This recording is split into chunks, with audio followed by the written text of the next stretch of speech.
Okay, this is hopefully this is going to be a success and I'm going to remember all the things. But I just recently had some conversations with people in which I was showing the output of my refined ideas over integrating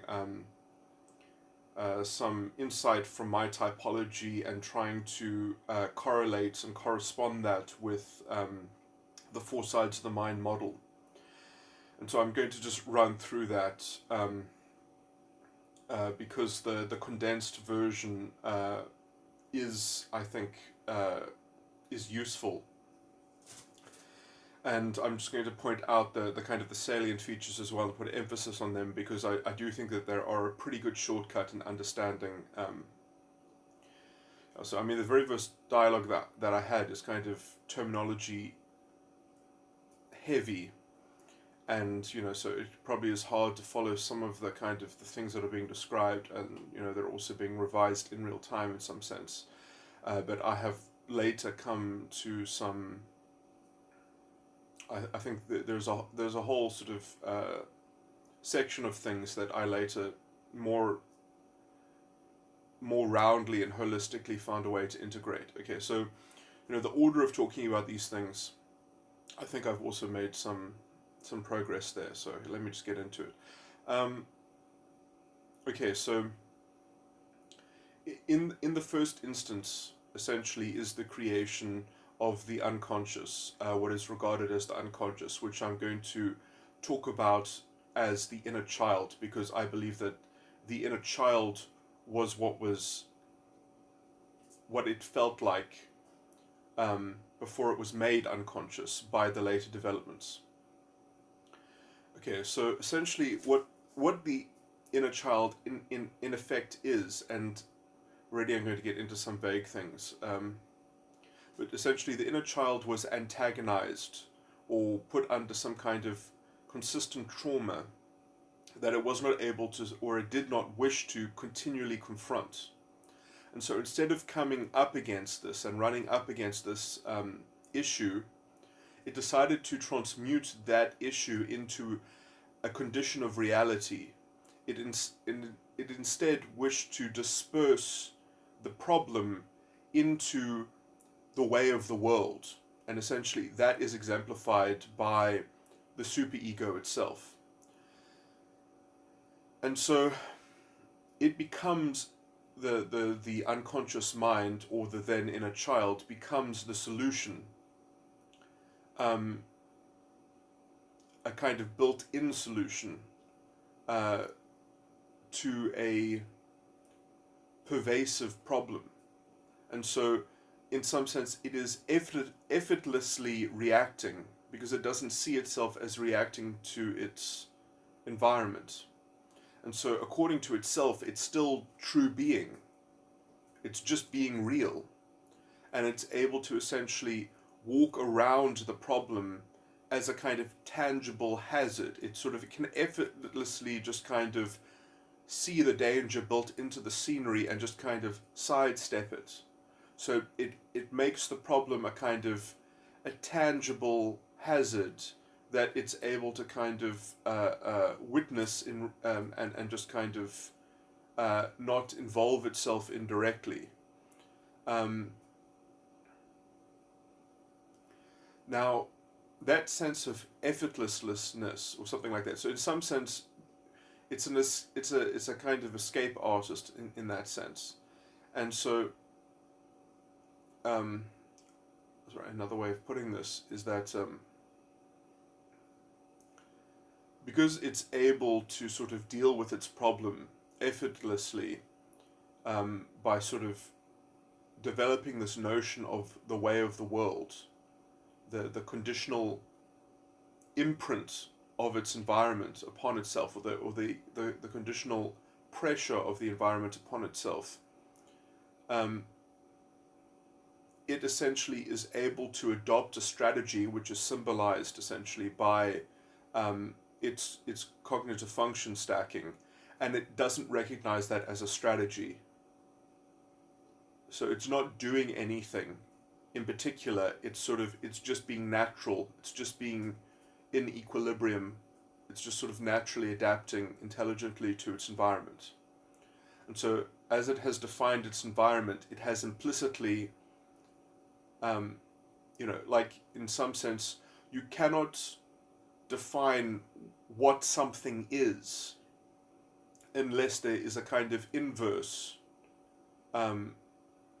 pressure that has an impact on your internal character, metaphysical character.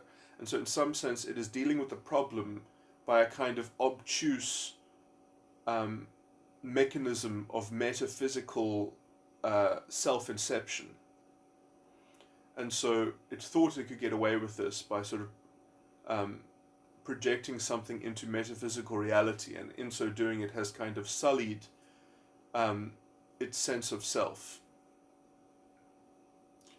So that in some sense is something like the original sin. Another way of putting it is that it kind of is intrinsically in this equilibrium of the knowledge of good and the knowledge of evil. And so because it has disguised the knowledge of evil and camouflaged it into being a part of the world, it is allowed to enjoy the knowledge of good in its being, kind of intrinsically. And so because there's a kind of there's a conceptual dichotomy there, it goes unnoticed. It's sort of just so. And that complex as it stands is just so complete, and in a sense also solipsistic, that it eventually generates a kind of boredom, because it has internally the solution to all of its problems because of the structure of things. And so this is actually the impetus for the generation of the subconscious. The best way of conceiving of the subconscious is that it's like a hypothetical filter on reality. It is the creation of the inner child's own world. It is a separate world to invest in sort of hypothetically. So it is a notional filter, and in some sense it's a bit of a holiday from itself, from its own kind of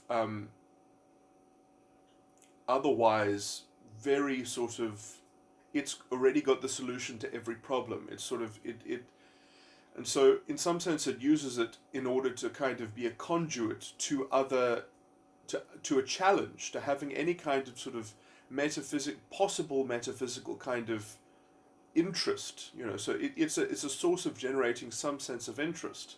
It's a source of having a sensitive feeler out there for something other than just kind of reacting to its own complete mastery. And so it's a way for it to escape its own mastery so that it can kind of get some kind of gradient and purchase on something other than itself. It's a way for it to reach beyond itself. And essentially, the biggest problem, the biggest imbalance in the mind, it thought that it could enjoy the subconscious. It thought that essentially it would enjoy kind of creating forms and intricacies that it could yet more feel superior to, that it would be like bucket fishing. It would be a closed challenge in some sense. It wouldn't be existentially threatening.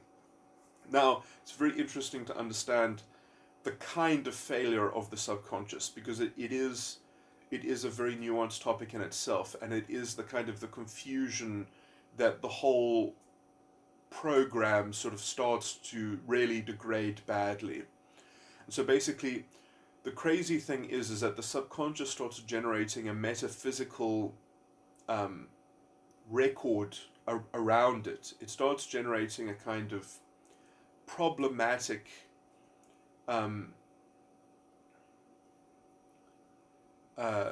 self-incoherence and self-inconsistency, that it starts putting stress on the unconscious mind in some sense.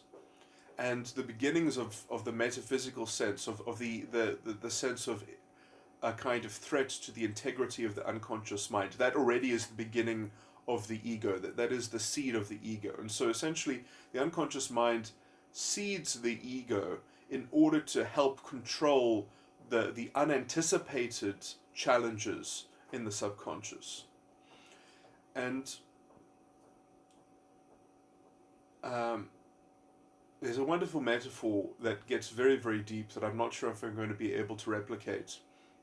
Essentially, that you can understand that the way of this secondary world, that was a world created just essentially for the adulation of the inner child and the interest of the inner child, a kind of hypothetical holiday side project,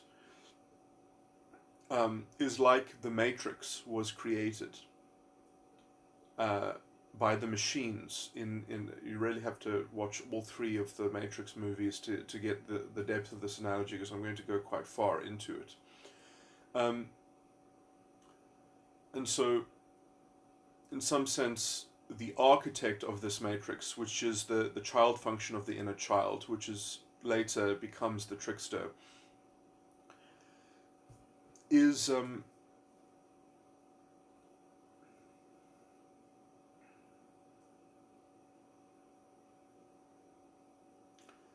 starts having to order this world with a system of machines, essentially, to kind of put in a substructure in it, a control system. And that control system is not enough. And so they actually have to resort to something external to the system. In the Matrix, they actually have to free components of that world. They have to let them go, because it is actually connected to a value that is extraneous to the Matrix, the human consciousness. So you need to allow a kind of controlled rebellion, which is what, the kind of the one and the human beings that kind of floated on the precipice, on the entry and exit point. They don't live in the Matrix.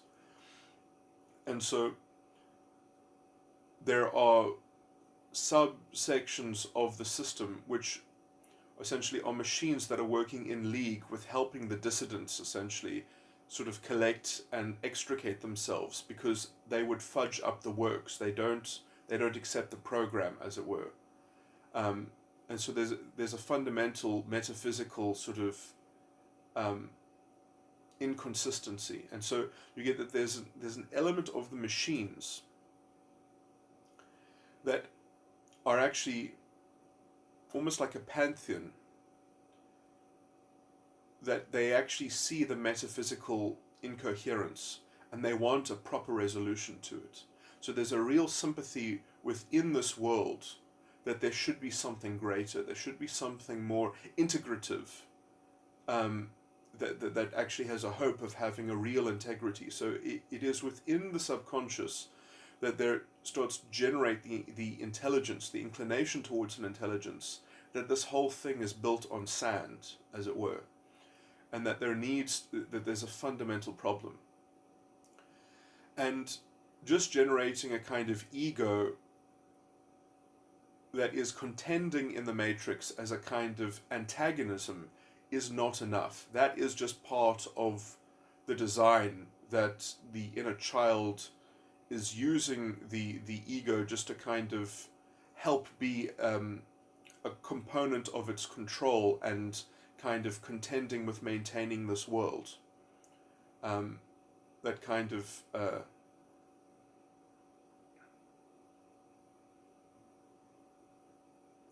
empowers its incumbent and entrenched kind of architecture. And so there's a level of fake dissent that is part of the system of just maintaining the status quo. And there's a kind of there's a cynicism in that sense. In the Matrix metaphor, there are two polemic elements within the machine factions, where you get the Merovingian, which is somewhat cynical about the kind of the codependency between the ego. So it's also exhausted with this drama. It's incredibly exhausted with this drama. and and how it is a farce. And then there's the hopeful side, which is symbolized by the prophet, which essentially is hoping that there's going to be a greater synthesis achievable that kind of can actually bring about some metaphysical coherence into this sort of this mess, and so a greater aspiration, a greater hope. Anyway, so generally, the ego, after it is created, it is given existence through the machination of the architect, which is the child of the inner child. But it itself is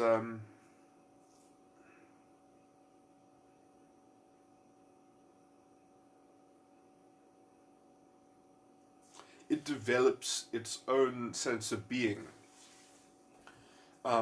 which essentially eventually takes control and steals the allegiance of the matrix. And so you have to understand that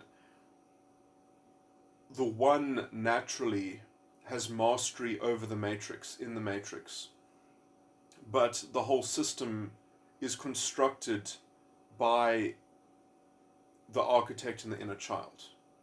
So there's a huge kind of, the ego has more power, but the architect has command over more value.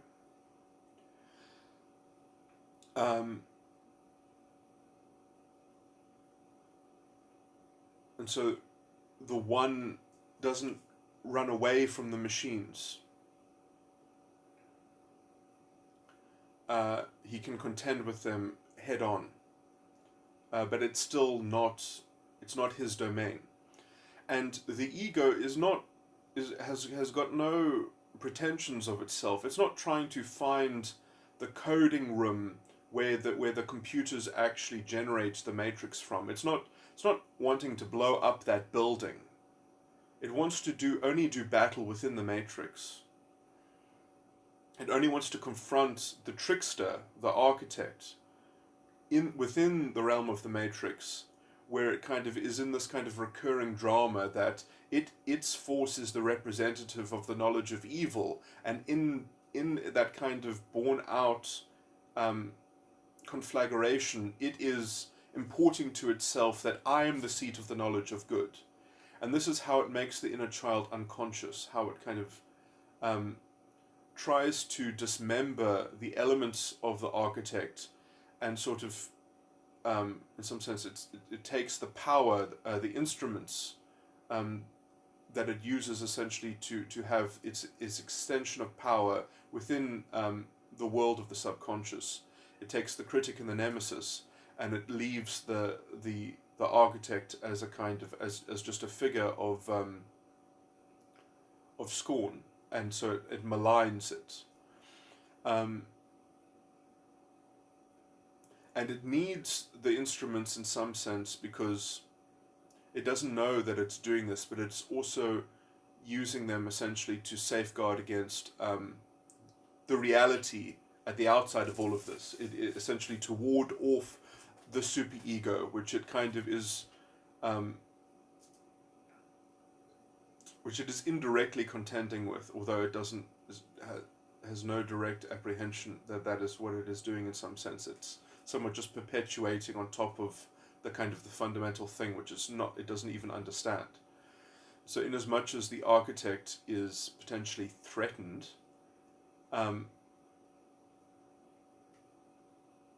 it knows that the ego is completely, in essence, unwilling to actually deal with base reality, the kind of the external politics that was the origin story of even it having the kind of the muster to sort of orchestrate its matrix.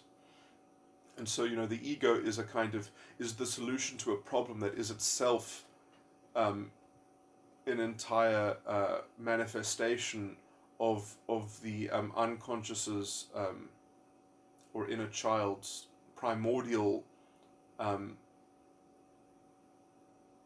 problematic dishonesty in some sense, or sort of so all of this is happening on top of a kind of fundamental untruth. Okay, anyway, I'm not going to go too much into that dimension. Because there's enough to talk about between the ego and the subconscious.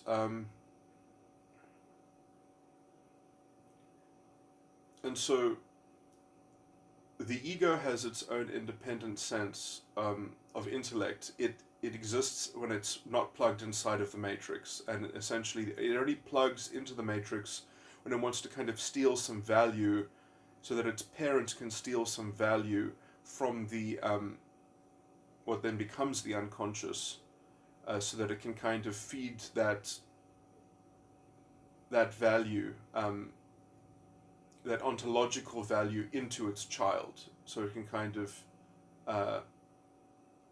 keep its child charged up, and the value in its child can keep that kind of now there is in some sense it starts to become a farce, and you start to become like the Merovingian point of view, when you actually see that your kind of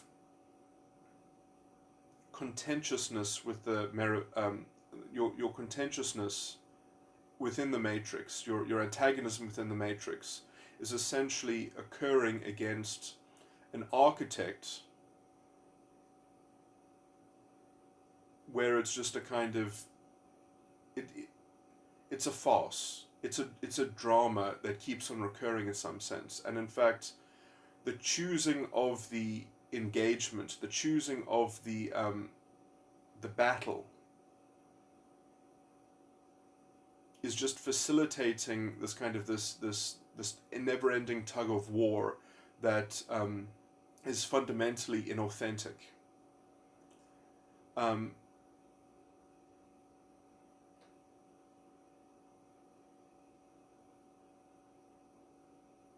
And in essence, the trickster is actually orchestrating quite a lot of the events intelligently, in inverted commas.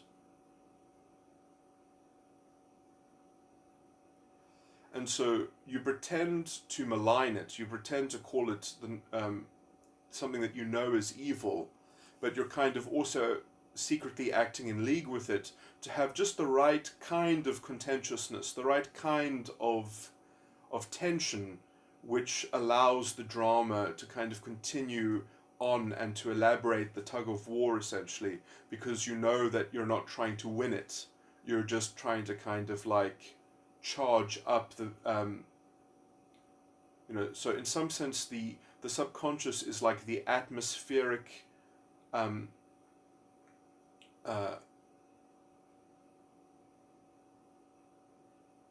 it is the atmosphere, it is the oxygen that the ego breathes, and it can't just exist exterior to it. It has to plug itself back in from time to time, and it knows it to be fundamentally false. It knows that it's a surrealist thing, but the more it kind of exercises power within it, so in some sense, every time it enters it, it's just to kind of dominate it. It's just to prove that it is the kind of, it is righteous. It is kind of, it's got the self-righteousness. It's got this, so it is the master of the, in terms of power. But it's not the master in terms of value. It has this codependency with the superego. Sorry, I'm slightly floundering, but I'm going to make progress. So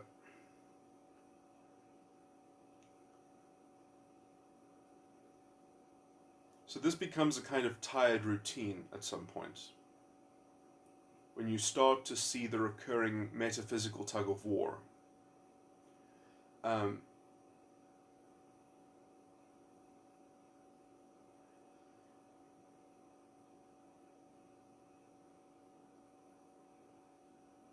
Where essentially the parent in the ego is substituting the substance of the trickster in what then becomes the unconscious mind. And so the parent is essentially seeing itself as contending and operating over both sets of so the trickster function is being performed by the parent function in the ego, and it considers that is the kind of the use of the parent function is also the kind of the execution of the trickster function.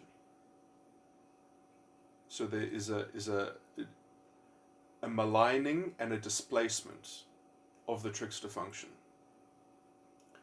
But when that maligning starts to wear thin, when that accusation, which is essentially somewhat positively represented by the child and it's negatively orchestrated by the parent and the ego, when that starts to seem like it's a game, when it's not real anymore, then it starts to lose integrity with itself in some sense.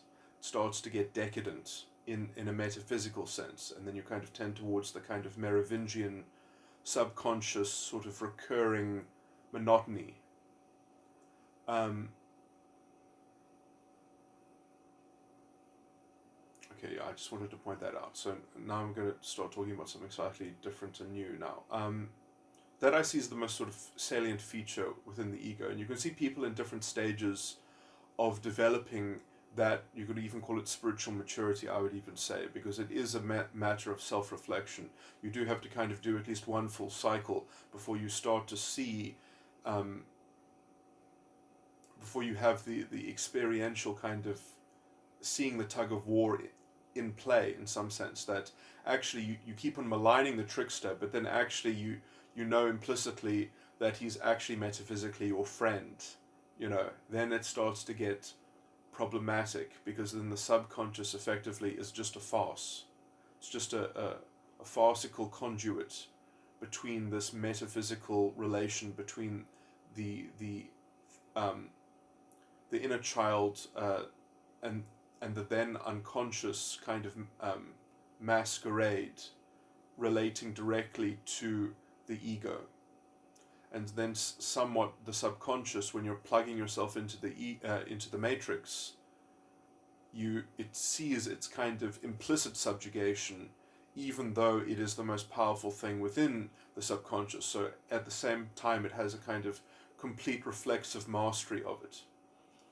But it becomes so just as the ego completely has mastery over the mechanics in some sense, because it sees the architect as being in league with it, it loses its integrity with itself. And so the kind of the mystifying air of plugging yourself into the matrix, it loses its kind of the self-deluding escapism that it once kind of had this hope of a kind of a more integral kind of, I'm stealing real value, I'm actually really fighting, but actually they're not trying to kill me, at least not in the matrix. I'm performing a function for them.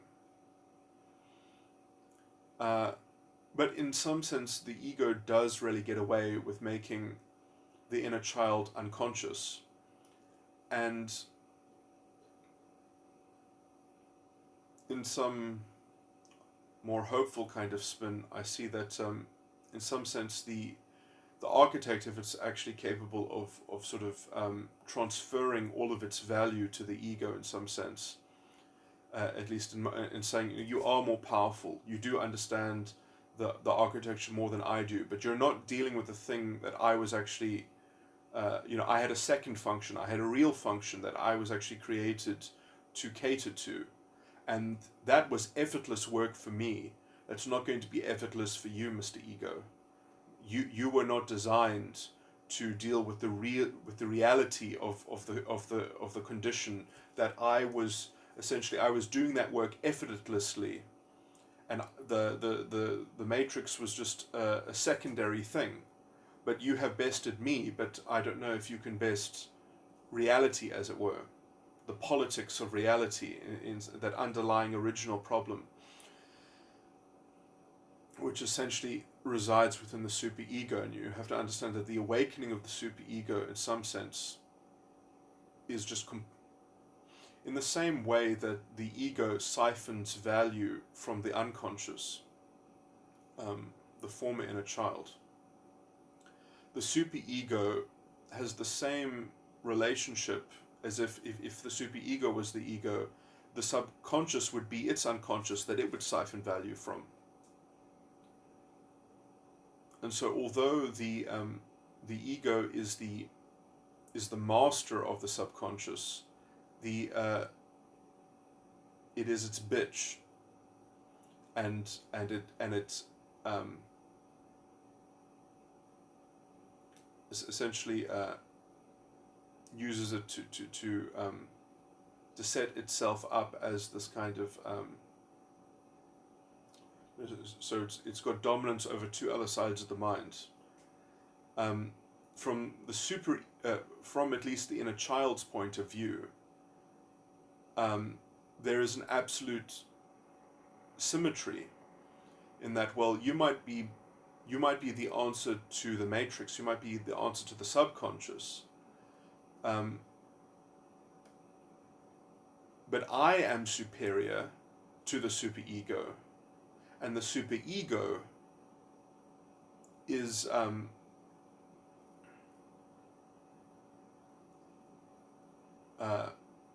the superego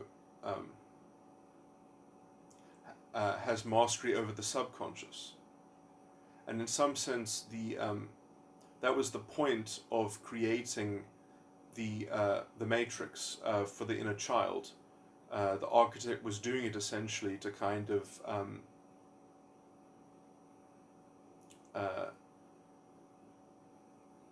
to expand the world of its reality, to sort of elaborate the knowledge of the world, the way of the world, the mode of activity. I didn't go into that, but the subconscious in some sense, it is the elaboration of what is happening in the world. It is a kind of like I've also called it the mode of activity. I'm just trying to think. There were some other words that I came to that I've later refined. But yeah, the way of the world is probably the easiest one to cash out. I can't think right now if I had any other ones. And so there is a kind of, between this, there is a kind of armistice that between this kind of the symmetry, but it's, it's to be stuck in the middle of this kind of conflagration is just, it's atrophy of the soul in some sense.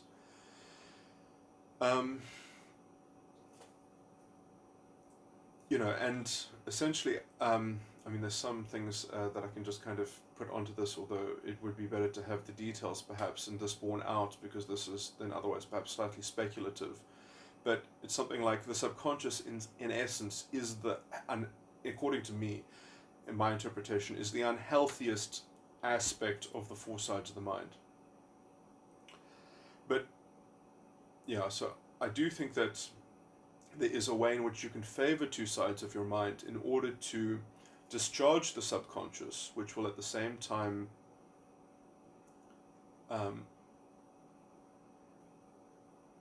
so it is problematic, because you need two sides of the mind to essentially discharge the built up energy in the child functions of the other sides of the mind, until you can kind of get back to a basic situation in which you can try to deal with the original issue, as it were, and kind of dislocate yourself from the original kind of problem solution. Okay, I don't know if I want to go into. I've got a solo recording into speculating about therapy, in which I think in that recording I did actually elaborate on some further extensions to my thinking, and then after that I actually came up with some refinements. But let me just see if there are some better, if there's any elements that I left out of that kind of explanatory narrative.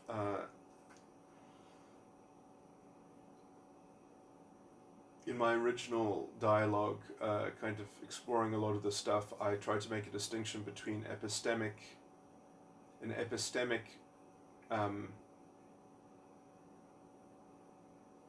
thread and an ontological thread of, and so in some sense, that's another way of, through using some language to show the symmetry, that epistemically the ego sort of wins out, but ontologically the superego and it's essentially its facilitator, or it's the thing that bests it, the inner child or the unconscious, is the holder of the ontological source of value. And so, because you've got this essentially then this major division between an epistemic value, an epistemic powerhouse, and an ontological powerhouse. They're forced to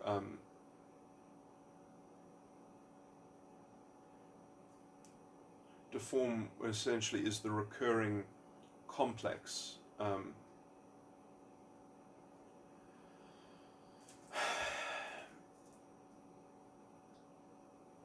Let me just think. Any other, just purely functional mechanics. So there are other things that intrinsic to this. I have. There are essentially always two narratives. Then, when you could talk about a function, and I think that again those labels that I just put out might not be the best labels, but they give you the sense that you can essentially, there are two therefore descriptions to the same behavior. And so you can talk about the thematic, intrinsic correspondence between, for example, the ego and the unconscious, and how that kind of manifests in terms of how you're projecting it onto the way of the world, the kind of the inbuilt character in almost what I would call the god of the world, which is like your sense of fatalism or determinism, which is essentially represented by the subconscious. So it's like the ambience. It's kind of like you walk into a room and you say, I can only see the decor, but obviously it had a designer. And it has a theory of design which was put into it. It has a kind of an ordered there's a use of intelligence in how things have been orchestrated here, or how the kind of the physics works here.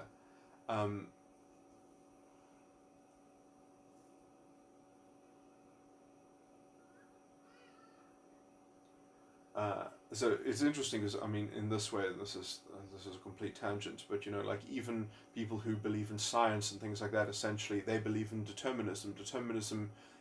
So some types are more fatalistic, some types are more deterministic, but they have this objective image, in some sense, this objective character that sort of constrains their what process means, how it's cashed out, the mode of the activity.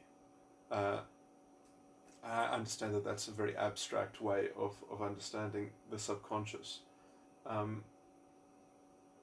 But in some sense, it is the character of what is happening. It is the tone of intellectual inflection that is what is noticed about what is happening. And then the ego is the kind of the reservoir of commentary on what is recorded. So what is recorded in essence is what is happening, but then the commentary of that, the judgment of that, is in the record of the ego.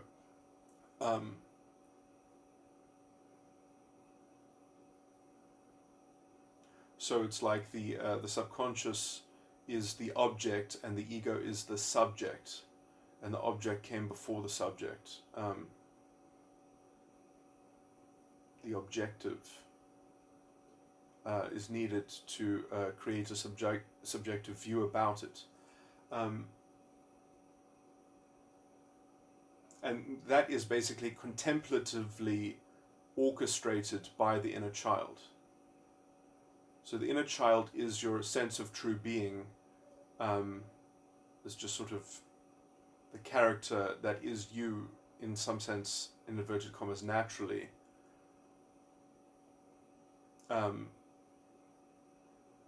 The matrix becomes its object, that it has a second object, which is kind of, in some sense, its reality, and this is a secondary object that it created, in some sense. And then that secondary object created its own subjective narration that became a kind of competing narration that it became entracted with, kind of having to contend with, and it needed, essentially, in order to continually ground that secondary object. And so in some sense the subconscious is the lagging afterthought issues of how to kind of extend its reach into reality from its kind of metaphysical kernel, which is represented by the superego.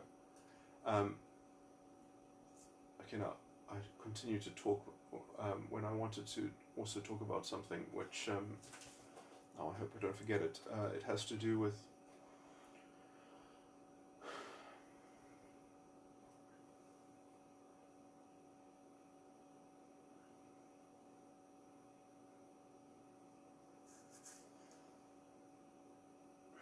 I didn't want to talk about just a functional thing. There was another point to be raised here.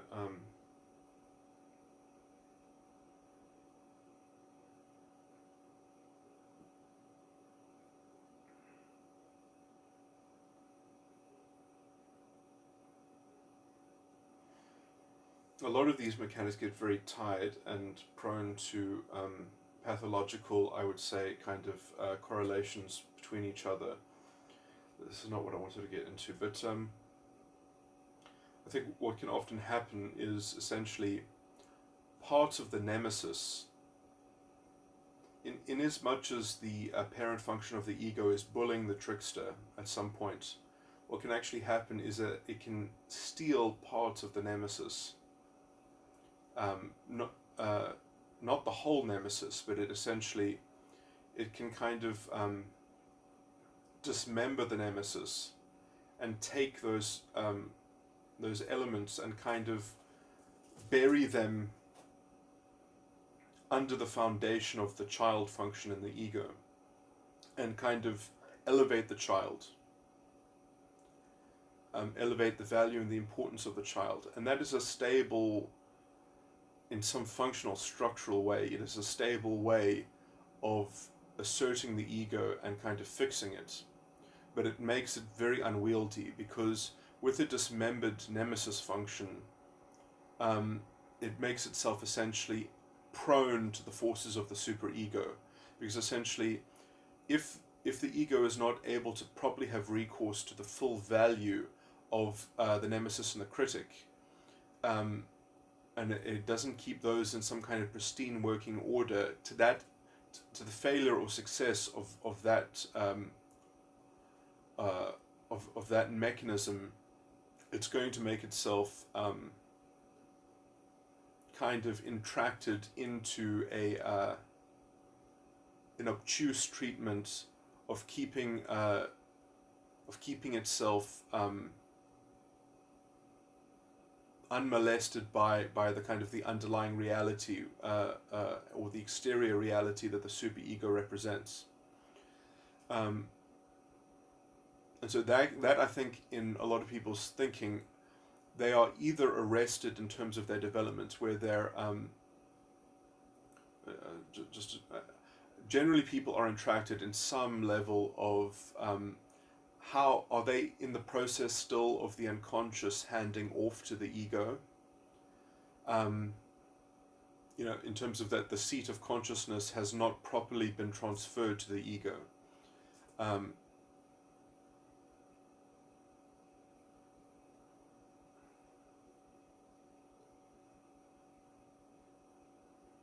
Neo has not yet become a powerhouse when he plugs into the Matrix. He hasn't yet sort of realized that he is the one.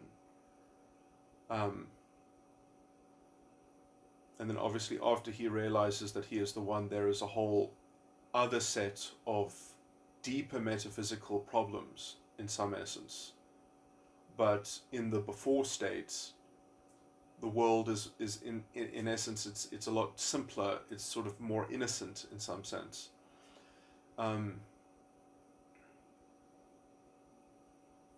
The architect is just a bad guy.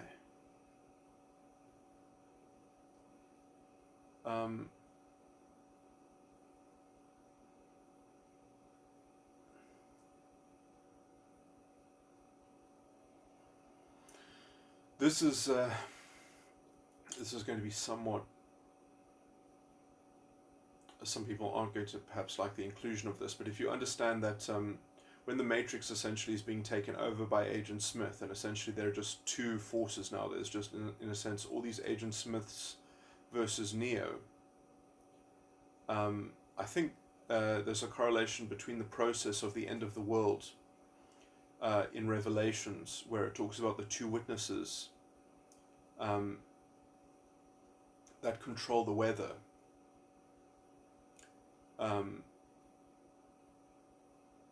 And that are testifying every day in the city. And they end up both dead. And it also talks about a kind of a resurrection as well. Anyway, and I'm not going to get deeply into that, but I do think that Revelations is a description of or at least it corresponds to my model of a lot of these mental structures. Although a lot of those things don't come out that clearly in the MBTI models, my models are a lot broader and include more features. Anyway, I just thought I'd mention that.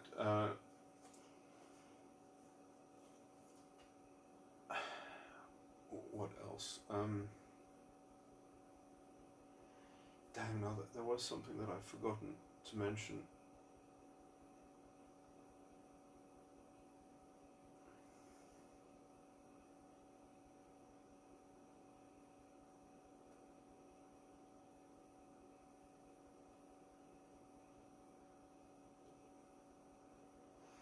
I mean, some of these things are more easy to see, that the parent in the ego is the child in the subconscious. And so when it sees that it is the child of the subconscious, then it knows its importance. It knows its ability to kind of orchestrate things around itself and sort of by a kind of inductive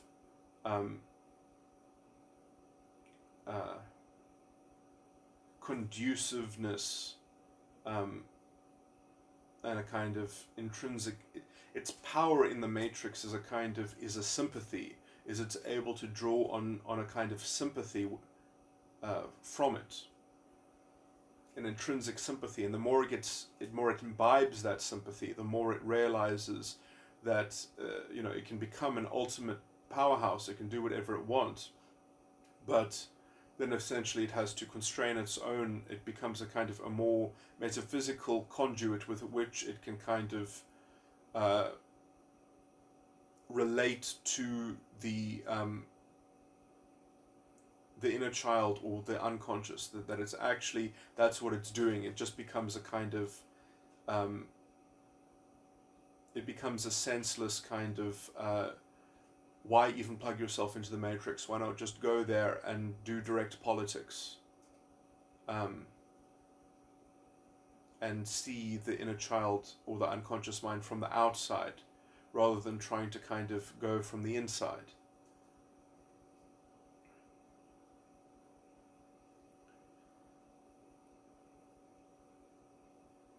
Through the conduit of the Matrix.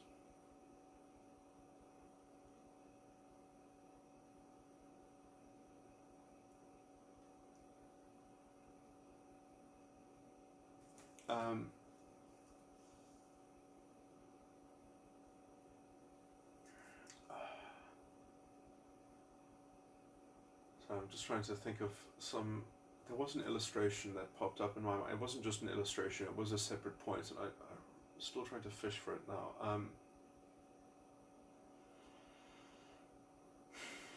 When did that? That was when I was talking about.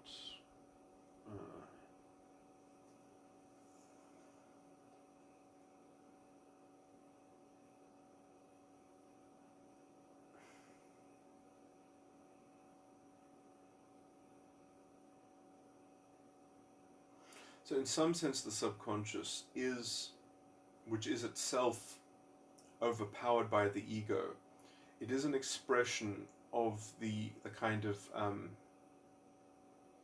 an elaborated philosophizing around the metaphysical condition that, the real reality underlying everything that is that is contained in the superego. So it is a kind of elaboration of the superego.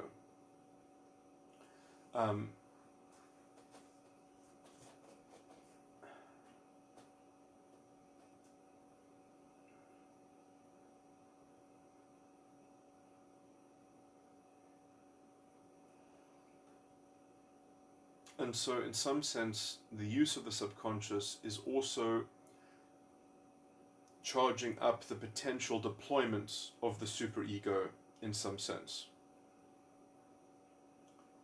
And in order to contend with the superego, you need the unconscious, essentially, because the unconscious is the only thing that pins it down. And so, at some point, you actually have to enter the matrix in some sense in order to kind of retouch sides with the architect, to kind of get into a kind of Faustian bargain in some sense, in order to kind of learn enough about the architect in order to assuage and ease the superego. And so it's a kind of like, that's the kind of the implicit sort of tug of war in some sense.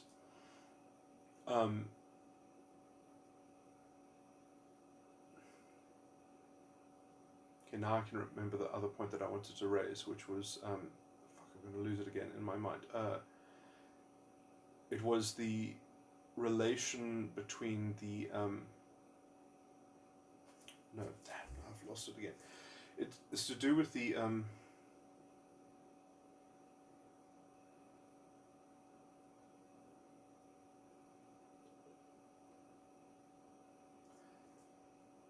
yeah, so it was this essential point that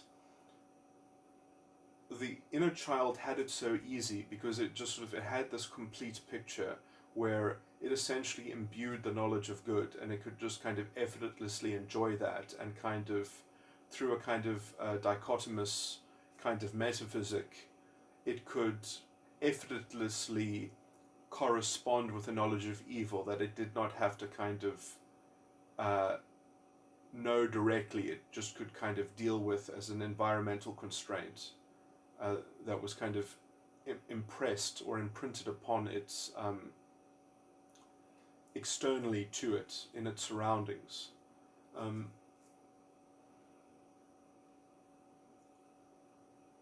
But when it has that sort of knowledge of good value transferred and put into the child in the ego, and this is just a sort of a way of metaphysically describing the epistemic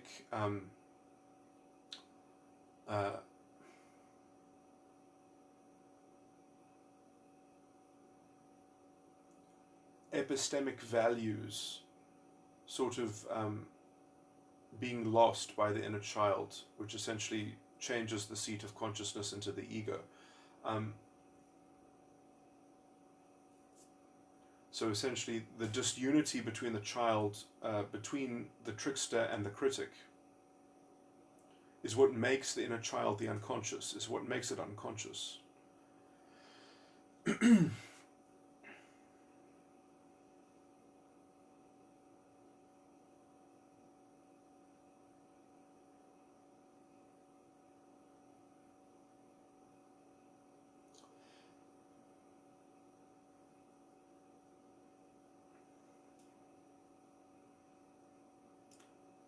But every time the critic and the nemesis are used unfaithfully, it essentially is building up a charge in the superego that it's going to kind of wreck or it's going to impinge upon the subconscious in some way that doesn't make sense, because it has nothing to do with the direct siphoning that the ego has of value from the unconscious mind. And so it has to be careful about the way in which it siphons from the unconscious mind. And as it learns that kind of overarching metaphysical constraint, it sees the kind of overarching the edge of its own. The ego sees the edge of its own container in some sense, and it is a lie within a lie. It is fundamentally the solution to a problem which isn't even the primary problem in some sense.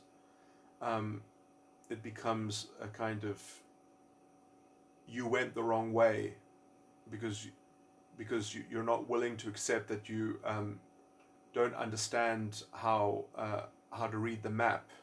So you're compounding an error in some sense. And so it has to sort of have the ability to wish to sacrifice itself, or wish to kind of deflate itself or discharge itself, in order to find a more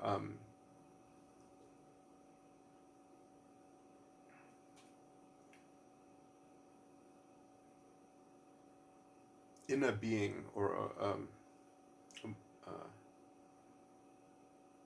to contend with a more settled state of affairs internally,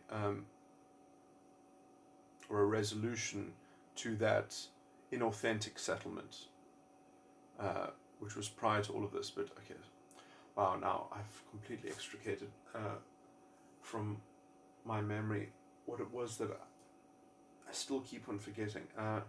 It's that the unconscious, it's not about the unconscious tug of war.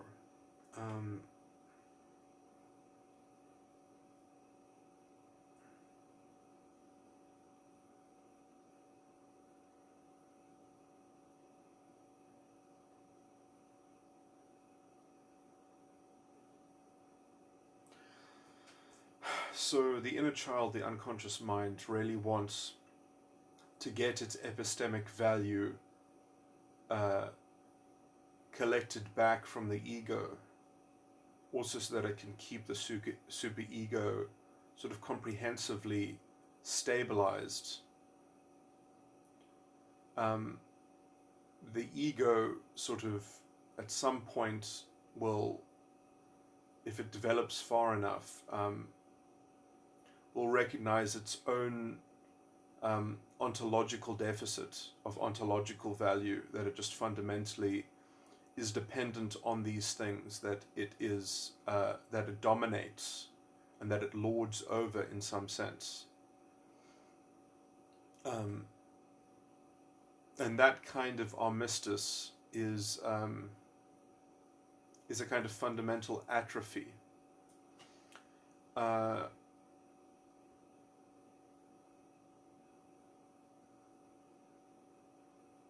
So in some sense, the proper ego does want to kind of execute itself, I would say, although that particular kind of formulation is not necessarily, it doesn't have to develop that way. It could be in some stage of arrested development upon sort of witnessing these own mechanics, sort of, and how they recur, and how they kind of